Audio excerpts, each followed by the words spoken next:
এই এখানে একটু বেশি শুরু হয়ে যাচ্ছে সেইগুলো একবার নিয়ে একবার আগে এই সব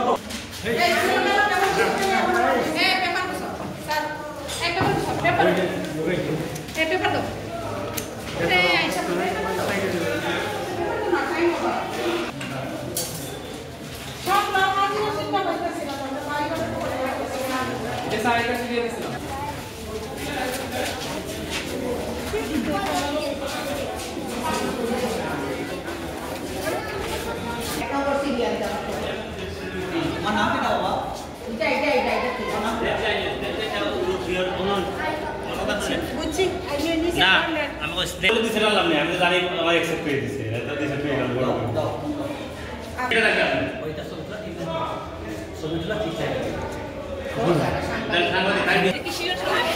বাংলাদেশ স্কাউট হবিগঞ্জ জেলা সাতলাখা দেওয়ার ও প্রেসিডেন্ট স্কাউট অ্যাওয়ার্ড পরীক্ষা আজকে চলছে। আমাদের প্রেসিডেন্ট স্কাউট অ্যাওয়ার্ডের পরীক্ষার্থী মোট 10 জন এবং সাতলাখা অ্যাওয়ার্ডের পরীক্ষার্থী 41 জন। স্বতঃস্ফূর্তভাবে সকাল 10টা থেকে পরীক্ষা শুরু হয়ে 12টায় শেষ হয়েছে। শিক্ষার্থীরা অত্যন্ত আনন্দ উৎফুল্লভাবে তাদের অর্জিত জ্ঞান দক্ষতা মূল্যায়ন পরীক্ষা প্রদর্শন করতে সক্ষম হয়েছে। আমরা প্রত্যাশা করছি হবিগঞ্জ জেলা থেকে এবার অন্ততপক্ষে 5টি পিএস এবং 20টি সাতলাখা অ্যাওয়ার্ড অর্জিত হবে এই প্রত্যাশা করছি। এবং এই বছর আমাদের তাড়াহুড়া হয়ে এই সাতলাখা এবং পিএস পরীক্ষাটা অনুষ্ঠিত হওয়ার কারণে আমাদের পরীক্ষাটা সক্ষম। আগামীতে আমরা সাতলাখা এবং পিএস উভয় ক্ষেত্রেই আমরা শতাধিক পরীক্ষার্থী আমরা অংশগ্রহণ করবার প্রয়োজনীয় প্রচেষ্টা চালিয়ে যাচ্ছি।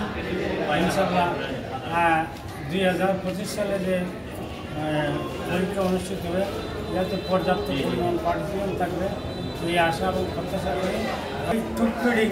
টুক ফিডিং আয়োজন করার জন্য আমরা জেলা স্কাউটের পক্ষ থেকে পীড়িতভাবে অনুরোধ এবং তাগাদা প্রদান করছি।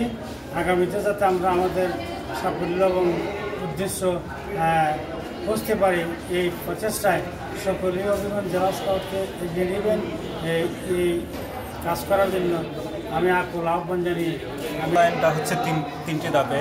আমাদের প্রথম লিখিত পরীক্ষা হলো, তারপরে এখন ভাইভা পরীক্ষা এবং ভাইভার পরে আমাদের সাঁতার পরীক্ষা হবে। এই তিনটি মূল্যায়নে সাতলাদের হচ্ছে জাতীয় পর্যায়ে চূড়ান্ত মূল্যায়ন যেটা হবিগঞ্জে হচ্ছে, এবং প্রেসিডেন্ট স্কাউট তাদের শুধু লিখিত এবং সাঁতার প্রতিযোগিতা হচ্ছে, সাঁতার মূল্যায়ন হচ্ছে। এবং তাদের যে ব্যবহারিক সেটা তারা যদি এই মূল্যায়নে পাশ করে সেটা মৌচাকে 3 দিনের একটি ক্যাম্প আয়োজন হবে এবং সেটার মাধ্যমে তারা চূড়ান্ত মূল্যায়ন অংশগ্রহণ করবে।